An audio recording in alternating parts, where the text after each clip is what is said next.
All right, so it's four. I'm assuming a few people may still join in, but I will get started. I know Sneha, you wanted to lead in. So Sneha, if you want to start the conversation. Yes. Hi everyone. It's a warm welcome from India. It's such a pleasure to see so many of you joining us today for what promises to be an insightful and energizing session. We are absolutely thrilled to see so many of you joining from different parts of the country, different parts of the world. And this is primarily because of our incredible speaker today, Rajat Mittal Shah, someone who embodies the intersection of technology, strategy, and purpose. She is the co-founder of Nutriventia, Chief Evangelist of Nature and Thought, CIO at Inventia Healthcare Limited, and the Global Liaison for Women in Nutraceuticals in India. With an impressive academic background, an MSc in computer science, and an MBA in marketing and strategy, she brings both analytical depth and strategic clarity to everything she touches.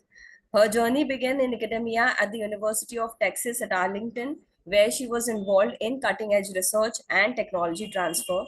She then went on to start a software company which focused on solving real problems in the academic space. Today, she brings all that experience into the world of health and wellness, leading impactful research and innovation at Nutriventia.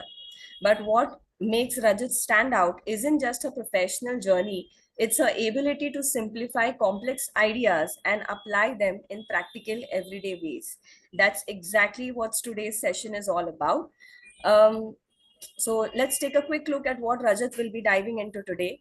The golden rule of good data in, good data out, how to use ChatGPT for real research way beyond just casual prompts, tips to automate your mundane workflows and reclaim your time, and what every professional should know about AI policies and potential pitfalls. This isn't just another tech talk, it's the session you actually didn't know you needed. Insightful, grounded, and a little bit fun. Sit back, let's get comfortable in our seats and get ready to take some notes. Rajat, the screen is all yours. Thank you so much, Sneha. Guys, I haven't paid Sneha anything extra for that lovely introduction. And to be quite honest, from the time we kind of conceptualized this talk, I've taken a lot of creative liberty into kind of morphing some of this. So bear with me if we get slightly off agenda, but I promise this is going to be fun. I've had a lot of fun putting this together for you guys.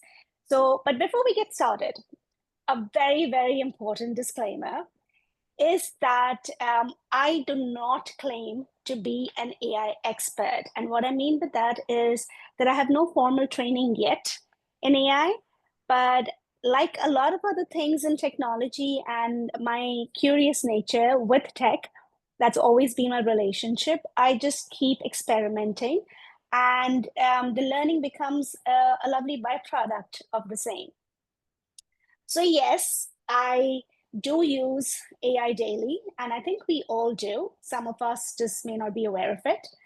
I'm extremely passionate about enabling women leaders, which is what attached me and gravitated me towards WIN. And the conversation today is also meant to serve both purposes. It's there to help our WIN members and to learn a little bit from what I know, and also help improve and increase the awareness for WIN in India and contribute towards this momentum in my own little way.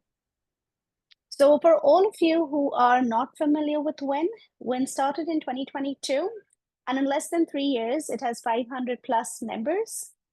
It is completely volunteer driven, and I know how much hard work that goes into it. And it is lovely today to hear, not see yet, so many of the members from India and from global. So thank you for joining me again.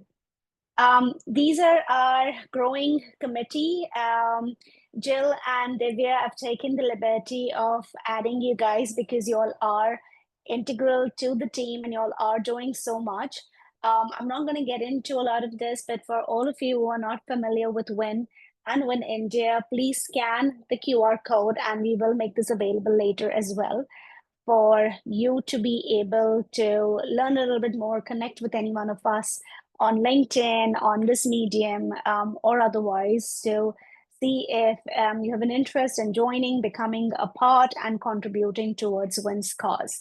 And I know I didn't clarify this, but for again, all of you who don't know about WIN's goal is and vision is to improve gender parity at the CXO level, to get more women into the C-suite.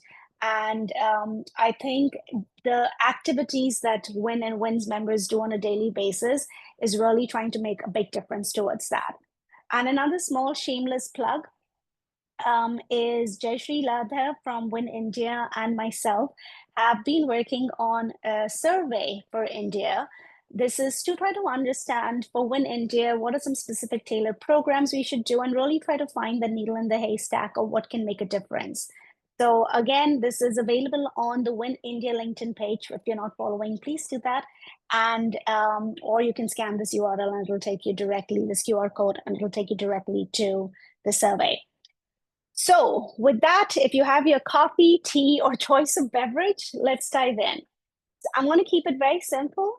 We're going to get into why are we talking about this? And this is very important because this is kind of goes a little bit beyond just a new skill. It's a buzzword, I know, but there is some real reasons why this is meaningful for us and meaningful for WIN.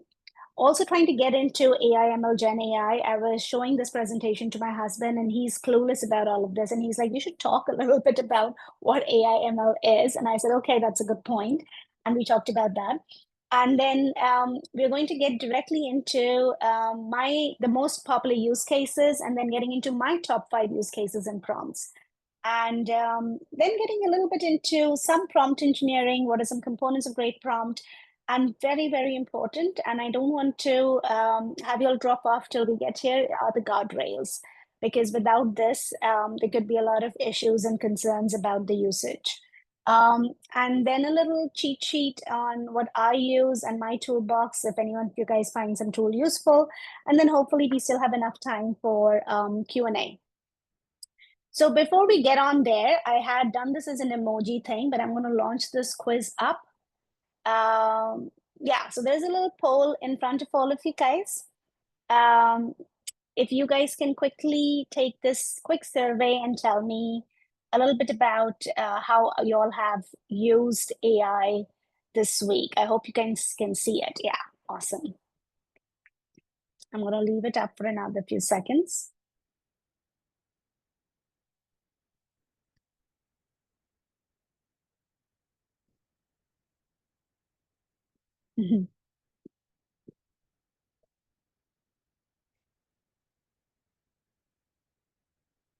Brilliant.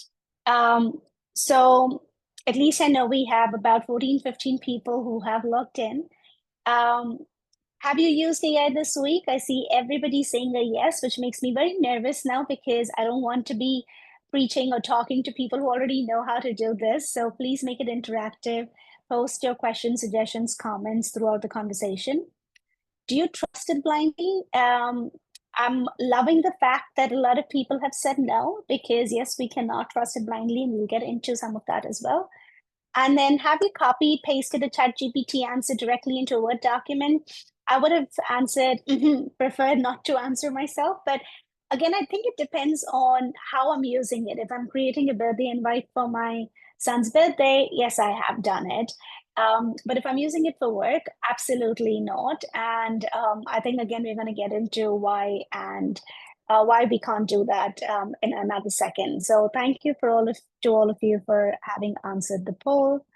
All right, I can get rid of this now.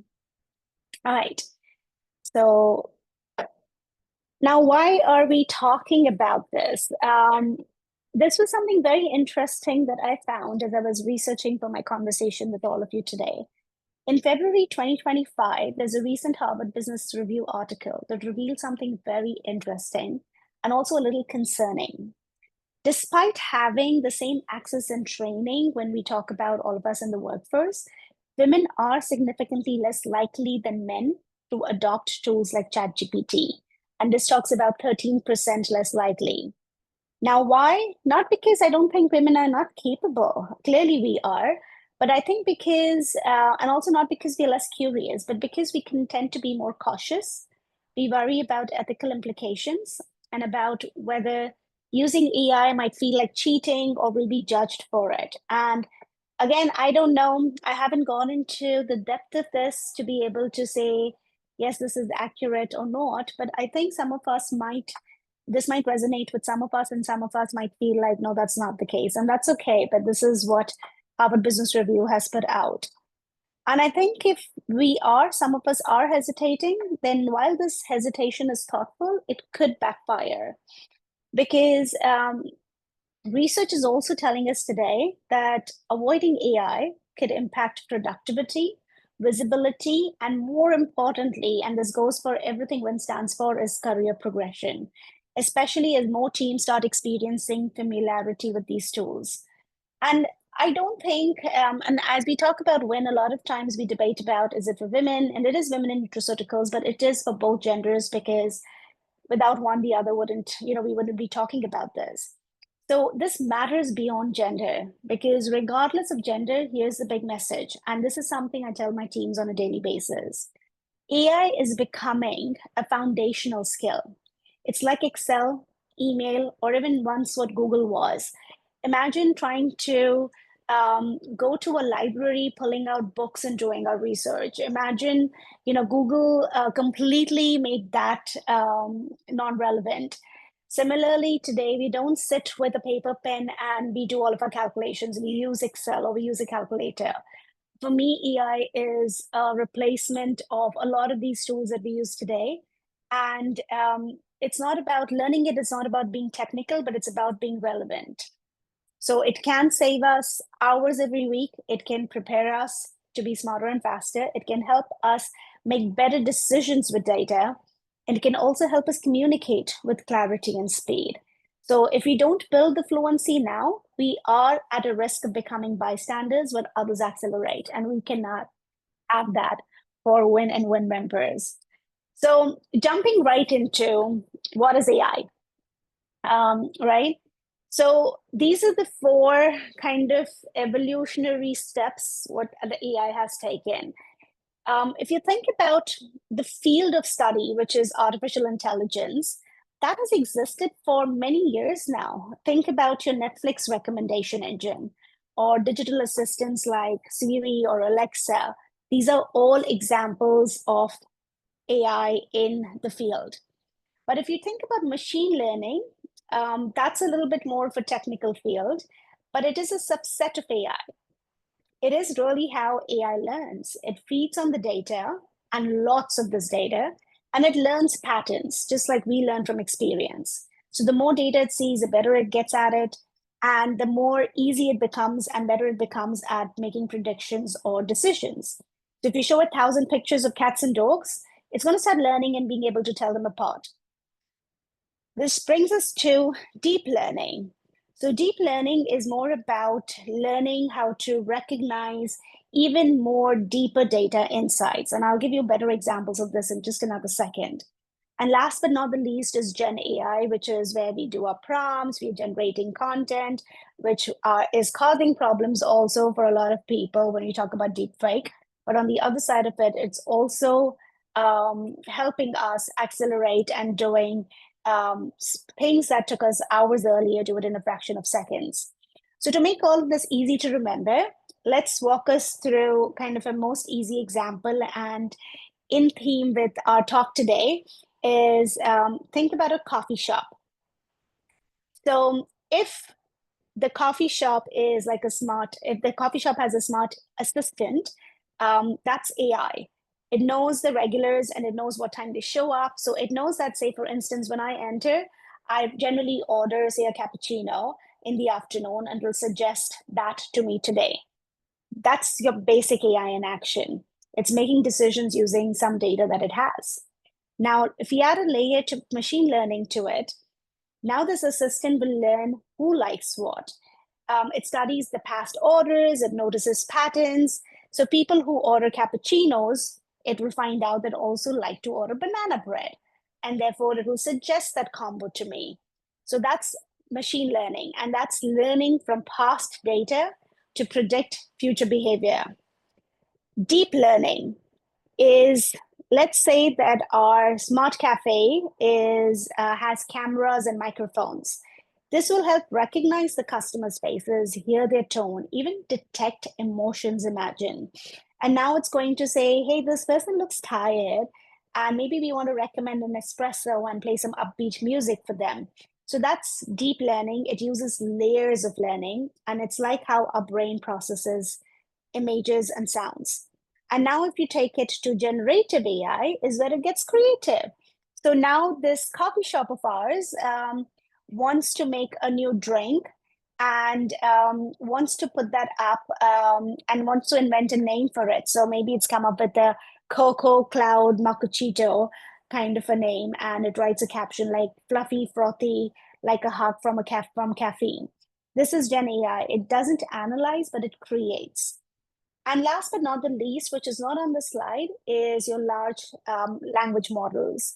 So behind ChatGPT, behind Gen AI, is this large language model, which is trained on millions of texts. These are textbooks, websites, a lot of information. So it can understand and generate language naturally. So if I ask it that, can you write me a funny sign for outside the cafe? It's going to give us something like, say, friends don't let friends drink bad coffee, come inside. So that's your LLM and the language genius behind the scenes. So to wrap it together, here's a big picture. AI runs a cafe smartly. Machine learning helps it learn customer behavior. Deep learning makes it recognize faces and emotions. Gen AI creates new drinks, posts, and the copy for it. And LLM makes it sound natural, clever, and human. And you get to run a more delightful, efficient, and creative coffee shop without having to become a techie. And that gives us a foundation for what we are going to get in today. I hope I still have everybody with me. Please feel free to post questions. We'll save some time at the end of the conversation, so we could try to get into it at that point of time or write it down, and we'll open the floor later. This was a very interesting graphic too. I found it surprising because look at what's number one. So this is 2025. Um, Again, Harvard Business Review posted this, and it looked for forums like Quora and Reddit, and it went through tens and thousands of posts to identify 100 different use cases, which are then organized into these themes. And number one is therapy and companionship. Last year, therapy and companionship was at number two.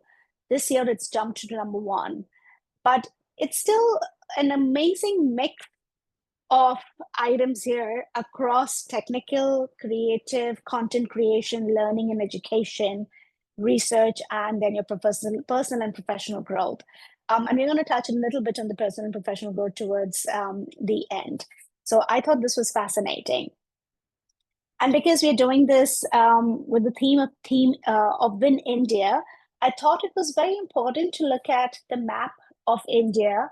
And this visualization is actually looking at Google search interest in ChatGPT over the last 90 days, which is from November 2024 to February 2025. And what stands out for me is how curiosity isn't evenly distributed. So for all of you who are familiar with India, Telangana, Tamil Nadu, Karnataka, they score highest. And this is probably likely due to their strong tech industries, universities that are already deep into AI. And on the flip sides, no surprise, but states like Bihar, also states like Mizoram and Tripura show far less search activity. This doesn't mean that, again, people in these states are less capable. It means that we have an access and an exposure gap driven by language, income, and opportunity. And this is a powerful reminder that if we don't create an inclusive pathway for AI, we risk leaving parts of India behind, not just in tech, but in opportunity.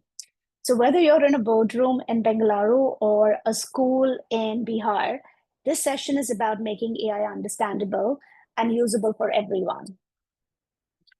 So with this, I'm going to get into my top 5 use cases. And this is literally how I use Gen AI on a daily basis, right? And some of these are a little bit embarrassing. So I know I'm going to put this video up for the whole world to see, but still be kind. So content creation is my number one. So I've given some examples. In this particular one, I've copied and pasted these exact prompts into my enterprise ChatGPT, and I've pasted the results in the next slide. So if I wanted to say for this conversation today, tell it with this exact prompt that write me a short, impactful post for LinkedIn, highlighting my expertise in tech without overplaying it, to invite people to join my talk on everyday AI. Then I've also asked it to create 3 attention grabbing headlines that have an emotional appeal for the talk. And then I've asked in the viral trend Ghibli style image to go with the post for this presentation. And I don't know how many of y'all have caught on to this, but everybody's creating these Ghibli style images. I had not, so this was my opportunity to do it. And what's interesting is this is what it put out. It said, the post had said very clearly, because it didn't want to overplay my technical background, is I'm not a coder and I'm not an AI engineer. Although it's not true, I used to be a coder, but this is where I should have corrected it. But in the essence of what we are trying to do, I didn't do that for now and just pasted it. And it put together an entire post with nice icons, call to action, hashtags for me. It also created this Ghibli style picture. So I was literally sitting on this exact same spot. This was the picture I took, what you can see at the bottom. And this is what it converted it to. So I thought this was really nice. And of course, much better than my picture, which is the problem we face today with social media and filters. But I would love to use this a lot more than my original picture. And then it came up with 3 titles for this talk. And I haven't, as you saw, that I haven't used any one of these, but they're all interesting, right? So from overwhelmed to empowered, you don't need to master it, you need to just start talking to it. I think these are very interesting and could have easily been replacements for what we have used today. My use case number 2 is for strategy support. So we recently completed an offsite with the leadership team, and we had a conclusion in which we created some KPIs which were more for the team level. Now, if I wanted to, I could ask it to draft me an annual plan with monthly activities to keep the momentum going. And it was very interesting that when I actually, just for the sake of testing, I put this prompt in, it asked me some follow-up questions. It said, can you tell me a little bit more about these KPIs? Can you tell me a little bit more about the frequency and what kind of activities? And then based on that, it gave me some very interesting results. From there, I said, okay, now I want you to name our offsite was called Calibrate. Can you give me some names for the monthly check-ins? So one of our KPIs was EBITDA. So it said EBITDA Edge, which I thought was quite cool. But that's kind of the name. It came up with some other names, and I could have again taken some of that and kind of played around with it. I also then ask it, and I do this quite regularly when I have to write job descriptions and I have HR breathing down my neck to say, can you give me the job description? And I'm like, I told you what I need. But instead of telling them what I need, I sometimes now type it into GPT. I have a format and it just spits out a beautiful job description, which I play around with a little bit more, but it saves me a lot of time and effort from creating a perfectly formatted document. Um, and from there, if I wanted to, come up with, now I have the person in front of me and say, this is not an area that I'm quite familiar with. I could ask it to write interview questions. I could ask it to give me some rating criteria. And it does a pretty fantastic job. It will never, ever, and let me be very clear, reduce everything down to this. There's a lot of human element. There's a lot of tinkering around with the data. But for me, it definitely helps improve my productivity significantly and give me become like my thinking partner um, for a lot of these activities. Right, I have a little ping on my. Okay, never mind. All right, our case number 3 is event and communication prep. So, in complete disclosure, when we started talking about this and why the outline Sneha put together and why the outline also on the actual presentation was a little different, because the original outline was put together by ChatGPT. It said, hey, this is what you could cover. I said, okay, this is great. I don't have time to work on the presentation yet, so let's put this out. Now, if I'd given it more thought, it would have been more in line with the conversation today. But it does do those kind of things for me. It can suggest cover images.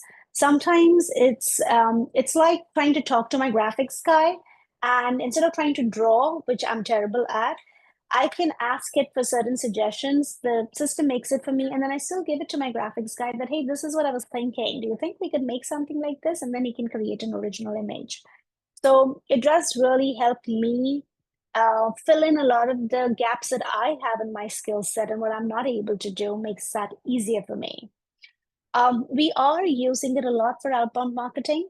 So if I want to write a series of nurturing emails for my leads, I can make it do that. I just wrote an article today or an email today, and I wanted to talk a little bit more about our one-a-day dose at Nutriventia. So I asked her to find me some really good sources for pill fatigue, and this is where it's important. It gave me some really interesting facts and data, but I didn't just cut and paste it. I made sure I verified the source. I Googled that a little bit more, but I didn't have to go to Google now and type this in from scratch and click on, multiple pages of search results to try to find the needle in the haystack. It did that for me, and it made my job a lot faster. And last but not the least, if you have remote teams, I use it to set up daily check-in processes. What are things that I can ask the team on a daily basis? And also sometimes, you can use it for a lot of fun stuff. If we are planning an activity for the team, games for the team, it can suggest those things. And, you know, again, reduce the need of hiring multiple interns to do that and give the interns more meaningful jobs so that they can learn the real skills. So that's my case number 3. My use case number 3 is pure exploration. This is where I have the most fun, but this is where it requires even more intense oversight from my end. So if I wanted to put together an AI policy, or if I want to constantly keep it up to date with additional information, I would ask GPT that, hey, can you study some of the policies that others have put out? And is there something that I could add or include um, into my policy? And once it gives that, it's up to me to look at it and decide, but I don't have to follow so many forums and boards and get that same information. And this is where the productivity really shines. So if I was making a small change to a template, we've decided to add a small additional thing to the footer, or we've changed the layout just a tiny bit, or we have a new policy for which I have the entire text. I could just say, here, take this and convert it to this format. And that it does beautifully well. So these are some of the explorations that I do. Another very interesting thing which has recently come out, and this is constantly evolving, is deep research. So deep research is where it can go to, it does Google searches, then it does multiple embedded searches, and you can actually see it in action and see how it's thinking and what all is it looking at. And generally, even in an enterprise account, you have only so many tokens for deep research. So depending on the license of the tool that you have, you can do more or less of this, but it does a fantastic job of running some of this in the background, and this it doesn't spit out in like a matter of seconds. It can take 2 to 5 minutes to 10 minutes to properly go and do all of the search. You can see how it did everything, what all did it go look at, how did it pull the information, and give you a concise summary. So I find this extremely useful when I have to get something done in a pinch, and I can just put it kind of in an auto job and start working on other things that I want to work on. Um, I can also ask it to give me some best digital marketing agencies. And one little shameless plug for 6 a.m. Jill's on the call today.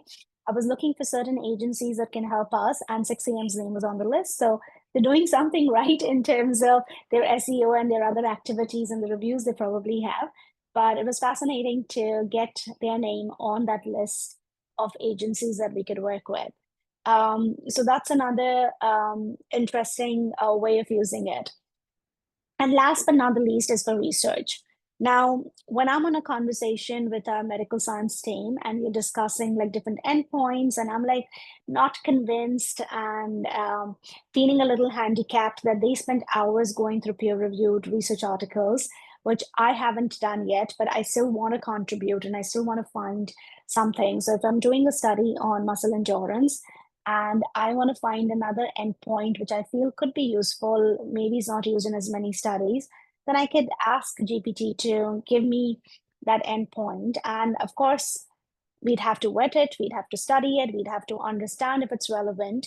But quickly getting to a list of possible options, that it does really well. So list generation in general, it does a fantastic job of. And last but not the least is using some research, summarizing research papers, simplifying the discussions. Sometimes, and I'm a wannabe medical professional. I do not belong to that fraternity, sadly. My parents didn't push me enough as a child to become a doctor. But when I sometimes look at some papers and I can't understand it, I'll ask it to explain it like it would explain it to a 10-year-old, or it would explain it in layman terms. And that makes a huge difference in getting me up to speed in a short amount of time. And this is my last use case that I use AI for daily is quick task support.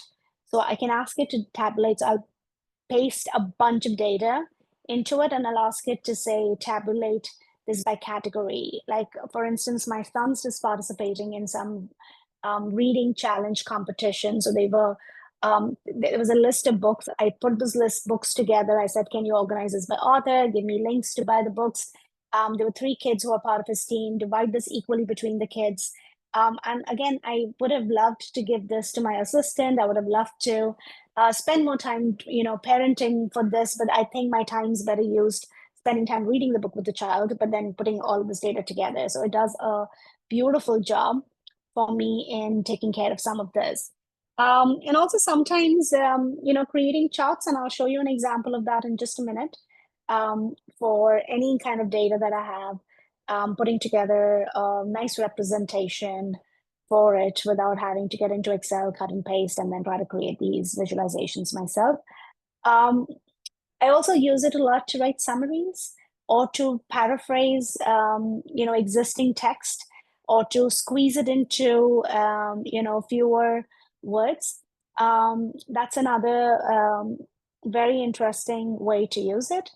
And lastly, if I have a bunch of people, like say for when today, I want to take everybody's on the call, I want to add, go look up their LinkedIn profiles, I can send them a thank you note for attending. I can quickly do that via ChatGPT too.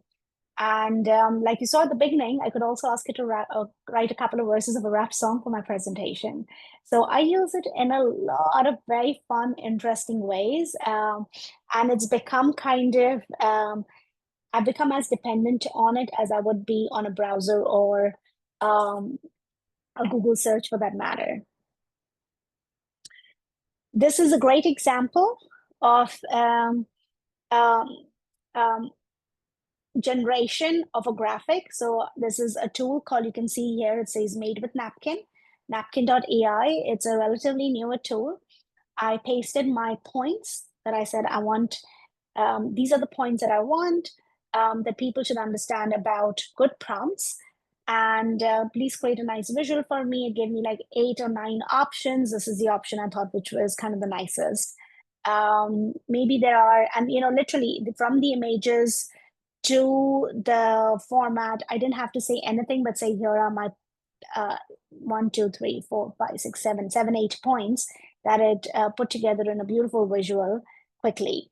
But more importantly, the slide we're looking at is about good prompts, and good prompts, good results. This goes into the whole golden rule of good input is equal to great output. Without that, if you put garbage in, you're going to get garbage out. So the first one for me is to be as clear and concise, like you saw in all the prompts that I showed you all earlier. It's about giving clarity. It's like if you had an intern and if you give it, very half baked information, it's going to come back, the intern's going to come back with very half-baked results. It's the same way. You have to be very clear and you have to be concise with what you want. You also want to be very specific. If you wanted to give you plan by week, you want to ask it for, give me a weekly plan, organize it in a table. You need to be able to see all of this. Giving context is extremely important. You saw in a lot of things, I was trying to tell it that, hey, I'm doing this presentation. This is for women in nutraceuticals with this intention. So the more context I give, the better the results are. And when I say proper formatting, it is important to say that, hey, this is for a LinkedIn post, or this is for an essay. It has to be 300 words. It cannot contain any, it has to be more formal tone. So using the proper formatting is very important. And where possible, sometimes it gives me some really terrible output, even after I followed all these 4 rules. So then I give it some examples and, hey, can you give me something that's more along these lines? And then it does a better job. And like anything, it's just very important that we experiment and we keep iterating. I also like saving some of my best prompts that have given me great results so that I can reuse them in the future. So as you'll start experimenting and the ones that are giving you good results, keep a note of that so that you don't have to waste time again rewriting those or rethinking those up. And of course, learn as we go. Very important, because with every time you use it, the more you use, the more practice, the better you get at it. Because sometimes when my teams use this versus I use it, the results are very different. And they're like, hey, how did you get this? I'm like, oh, it's just look at this prompt. This is how I've written it. So that's an extremely important parameter for getting better success with this. And I'm just trying to see if there's something I've left out from my notes. No, we're good. Okay. So this is one of my favorite slides because um, these are some additional use cases. And I think these are more important in the win context because as women leaders, we are often told to build our voice or speak up more, but few of us have time to sit and write long articles or prep sound bites for every opportunity that comes our way. And this is where I think AI can become a force multiplier. It's not a shortcut, but a thought partner. You can use tools like ChatGPT to draft a thought piece in your voice, repurpose a past presentation into a LinkedIn post, a podcast script, or a customer email. Prep a panel brief with 3 smart talking points and 2 counter questions, all in minutes. And the result is that you really will show up more informed, polished, and present without burning yourself out. When we think about negotiation and confidence building, this is more, again, important because it's so important that we learn to speak up in high-stake moments, whether it's asking for a raise, pushing back on a vendor, or saying no with grace. It can be a silent coach. We can use it to replay a very difficult conversation. We can use it to draft a script to set a boundary with warmth but clarity, or get help rewording a message to be assertive but not aggressive. And what's powerful here is that AI won't judge. It will help us rehearse our voice until we're ready to use it. Also for decision support, we often very naturally balance our intuition and analysis in leadership roles especially, and it can really help us sharpen both. So we can use it to simulate, what if scenarios before we make a tough call. To say, if you had your financial data, you can say, can you tell me what the financial impact of this would be if I delay the launch in 60 days? Or can you draft a list of pros and cons for outsourcing our R&D versus hiring in-house?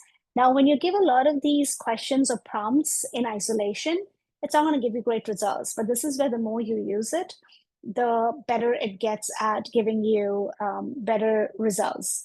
It'll let you stress test kind of your ideas, organize your thoughts, which sometimes is very important, and really present data-backed decisions with confidence. Because for any one of us who has ever been talked over or second guessed, this can be an incredibly powering layer of support for us.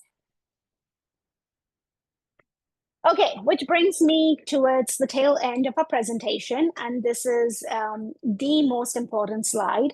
So if you didn't take away a lot, I think for me, this is very, very important, which people don't realize how important this is. So first of all, one of the biggest misconceptions about AI is that it can completely replace human thinking. It can't. And frankly, Thank God, that's a relief. AI still requires a lot of oversight, contextual understanding, ethical judgment. And I like to say, like I've told you guys before, garbage in, garbage out. AI is only as good as the input it receives. It's if used without scrutiny, it can propagate biases, very bad for us, reinforce misinformation, which we see a lot in the media today, or provide incomplete perspectives. That's why we use AI not as just a search engine, but as a supporter and a devil's advocate, constantly challenging it to offer multiple angles on an issue rather than accepting a single viewpoint. And also for all of us in our industry, it's also very important to recognize that AI tools evolve very rapidly. And what is effective today may definitely need reevaluation tomorrow. So, keeping a pulse on these advancements, reassessing our policies, ensuring employees are continuously trained will be the key to the long term success. And at the end of the day, AI is a powerful tool, but like any tool, its effectiveness will depend on the skill and wisdom of the people using it. So, a couple of pointers for me on your policy could be to include some of these things. One is selecting an enterprise software. So, say for instance, if you're already using Office 365, Copilot is part of your enterprise tenant. And all the data that you enter into your Copilot or any of your employee uses it will automatically stay within your tenant and will not be used to train other to train their AI, their global AI, or to be used anywhere. Your data will never leave your organization, much like your emails. So that's an extremely safe bet. So for instance, at Nutriventia, we have said that anybody wants to use AI by default, please use Copilot, which is part of your Office 365. So log in with your Office 365 login that you use for your emails, and then I know I can stop worrying about how and where they're putting the data in. Now, sometimes that may not be enough. So you have an enterprise license of ChatGPT of Copilot that you can get your employees. If you're on Google, the same way you can do that with Gemini. We use ChatGPT a lot. So I have a very select set of members who are on ChatGPT and they know how to use the data. So definitely having approved software and its acceptable use becomes important, and also saying, what can you use this for? You can use this for analyzing data, you can use it for content editing, and you can use it for communication assistance. But at the same time, telling what you cannot use it for. You can't use it for unvetted scientific review. You can't use it for checking your source. You rather get the information and then you check the source yourself. You should not use it for patient data, especially if you're not using these enterprise licenses. So data privacy is something you still have to keep the umbrella review over, like you would with any other data set in your organization. And second last item here is to create a review and approval mechanism so that you don't have, whether it's an intern or your senior leadership team, nobody is just cutting and pasting this data. You have to create a way that the information that is extracted from here can still get reviewed, and there is a human approval mechanism built into your organization. And most importantly, which is where this kind of presentation also comes in, is the training, the monitoring, and making sure that we are checking on the changes that are happening and we are ready to, we are agile enough to be able to make changes at a later time. So these are some of the tools that I use. I use ChatGPT Enterprise as my AI assistant. Of course, I'm sure a lot of y'all are familiar with Grammarly. It's been around for a long time. I use it a lot because when I'm writing or I'm talking, I tend to eat words. I tend to say things too fast. And that does affect my writing, and sometimes it's not a good thing. So Grammarly is a great tool that I have incorporated into my routine for years now. A very other interesting tool is Avoma.ai, and there's some other interesting revenue intelligence tools. This sits on top of my team. So when my sales team gets onto a call, it alerts the person that, hey, this call is being recorded. It stays within our system. It syncs with my CRM. It now goes and it can use kind of like a medic type scorecard to say, hey, what was it that was discussed? Was there anything missing? The sales leaders, heads can go in and say, they can understand what's going on in a conversation. And at the same time, they can also understand the system will spit out what it thinks the health of a deal is. So I find this an extremely important tool in my toolkit today. Visual generation, you all saw what napkin.ai can do, and this has taken me literally 5 seconds to put together.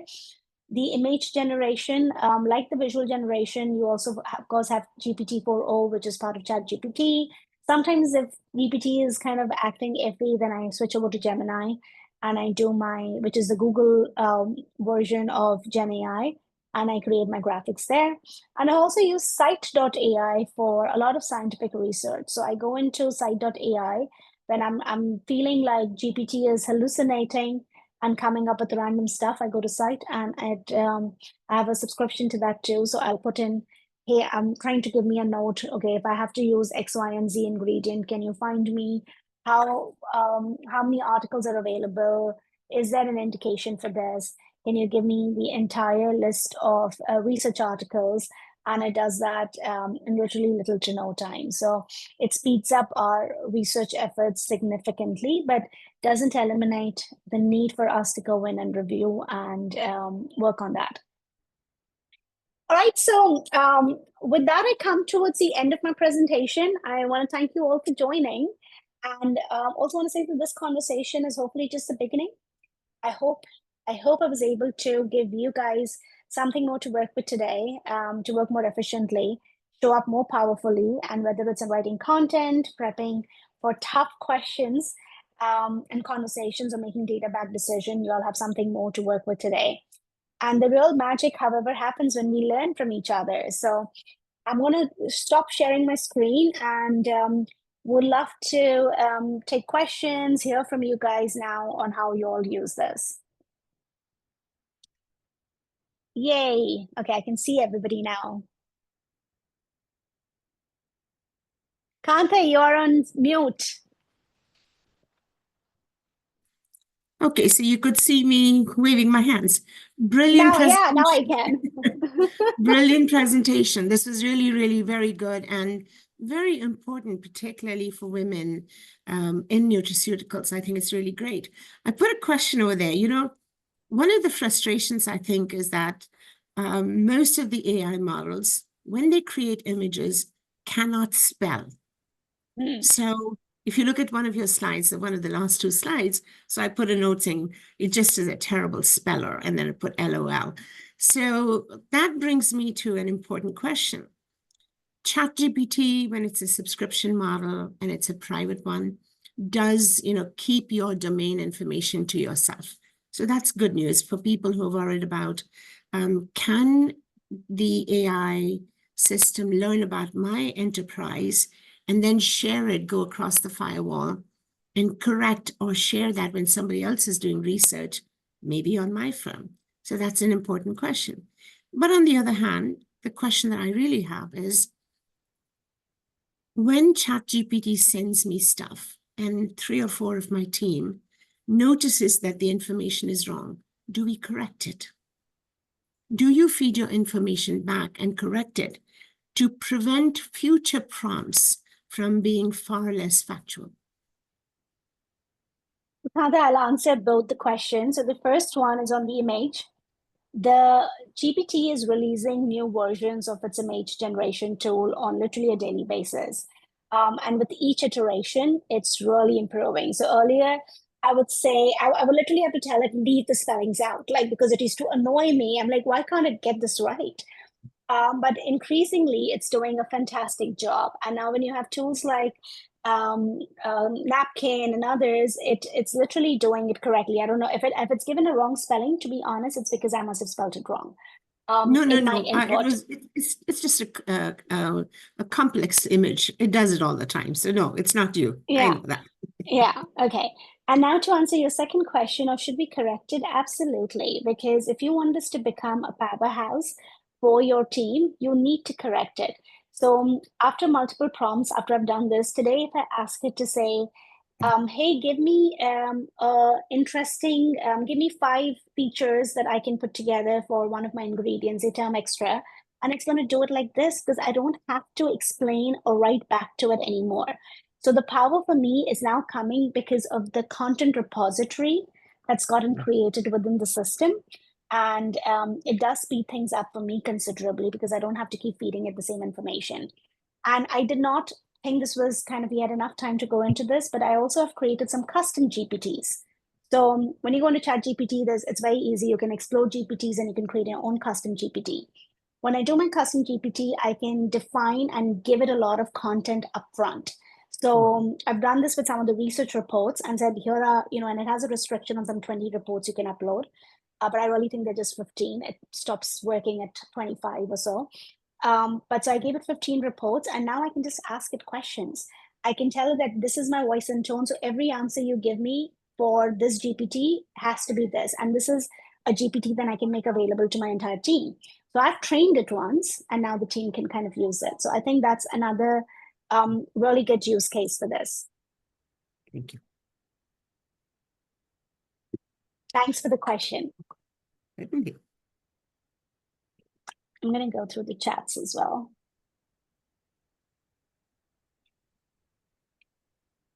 How do you process, say, 50 studies at a time and collating around a theme? Any insights into that? Thanks, Jill, for the question. Jill, when I have to do 50 studies, I generally tend to go to site.ai then. And another way to do it is to give it, this is where the custom GPT can be useful too. You can say, these are all the links. Now, any question I ask will be based on that. But your enterprise versions are still a little restrictive, of course. And this is the commercially available models that I'm talking about. If you're an engineer, you could probably write a lot of custom code using, the resources available at Microsoft Azure, Google Cloud, or AWS to create your own custom data sets, and in which you could feed it, hundreds and thousands of documents and get, fantastic results out. Thank you. All right, and brilliant. Those were all the questions that I have on the chat. So unless anybody has anything else and anybody wants to share their own use case, I would love it. Gretchen, I know you use AI a bit. Do you have any use case you would like to share? Well, thank you, Rajat. This was an amazing presentation. I saw a few familiar things that I do as well. I'm like, oh yes, and lots of new ideas too. I mean, I would say some recent things. Sometimes I've used it where I need to have like a distilled outline of a presentation or notes, and I actually work backwards. So my background is graphic design, and I often start with visuals and then flow from there sometimes when I do things. So, for example, a few weeks ago, I had to build a presentation to a prospective member of CRN to help them share with their leadership whether they want to join. And they told me some things they were interested in. And I put the presentation together, and I sort of had to give them something that they could then deliver to their people. And so I wanted to make sure that it wasn't just the visuals they were getting. So I actually sort of like did the presentation verbally, like doing a screen share and capturing like how I would give it. So I had a transcript, and then I put the transcript into ChatGPT and asked it to distill this into notes that I could then support into the notes field and also give a script. Yeah. And of course, 1000% I had to edit it, but it was much easier. I think most of us find the whole blank page syndrome versus having something to hold and work with is brilliantly helpful. So true. And things that I kind of know a little bit about, or I heard something about in the past, but I'm not sure of my knowledge on it.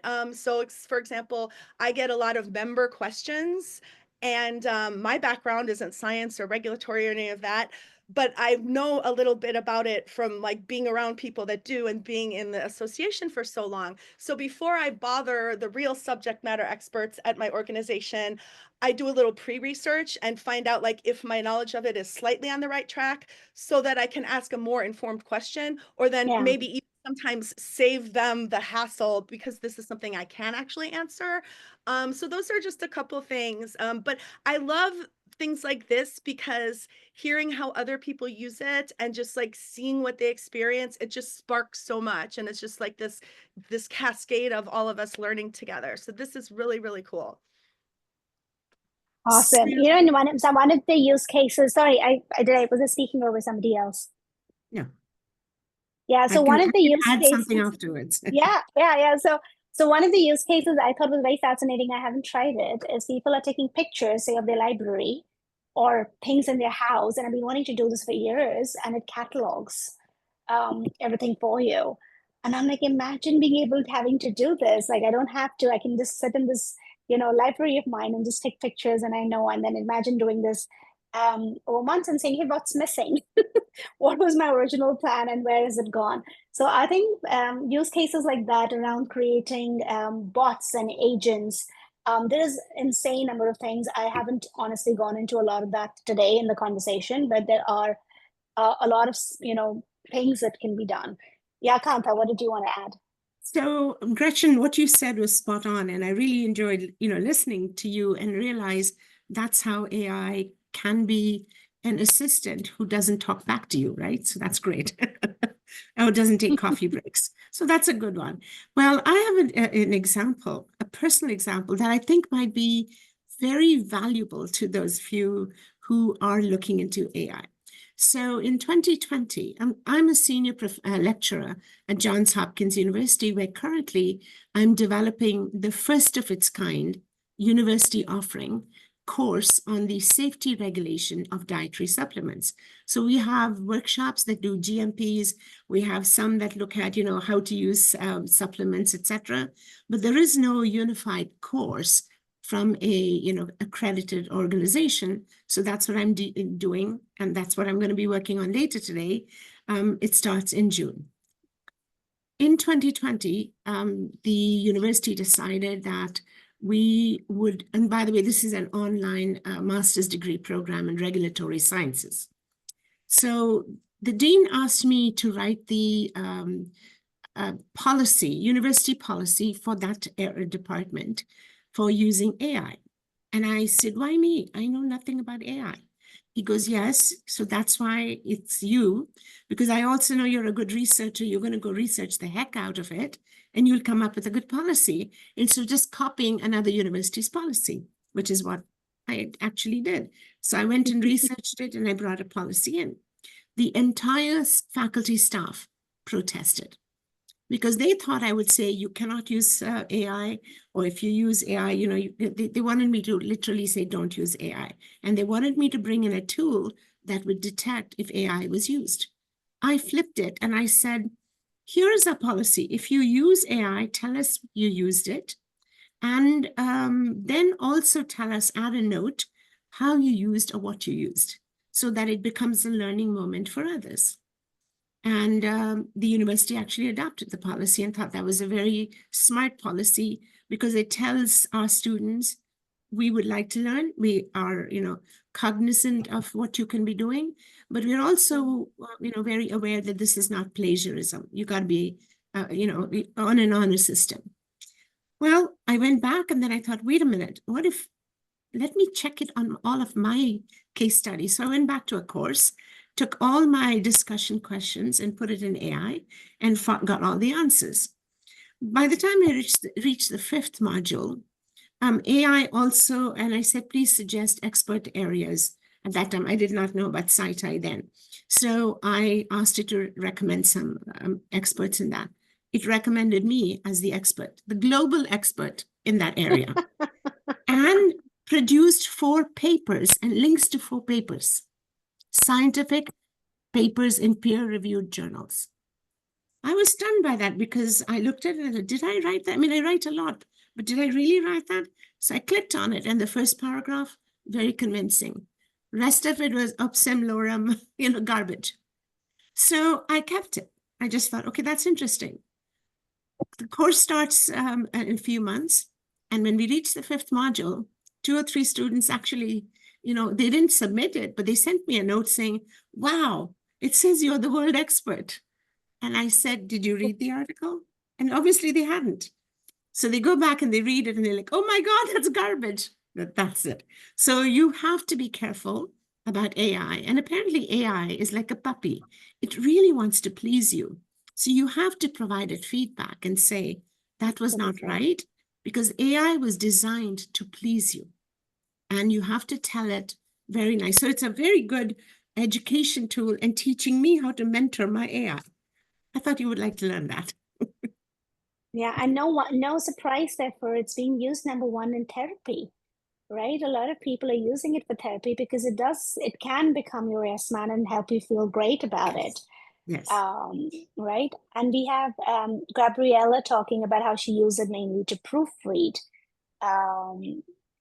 since English is not her first language. So yeah, that's fantastic, right? Like, yeah, doing language translations, like the large language model, if it's doing such a fantastic job with English, it can certainly do a great job in translating,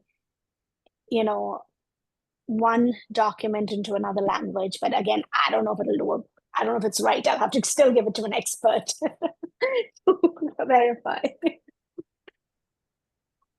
All right.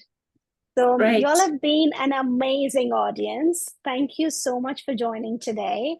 And please do take a minute to reshare about the Voices of India survey, help spread the word about Win India, Win Global, and join the movement. I know a lot of you guys are familiar faces. You're all already doing that. So thank you so much.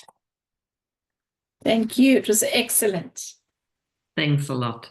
Thanks, guys. Bye, everyone. Thanks, Rajat. It was great. Bye. Bye-bye. And thanks, guys. Bye. Thank you. Bye. Bye-bye.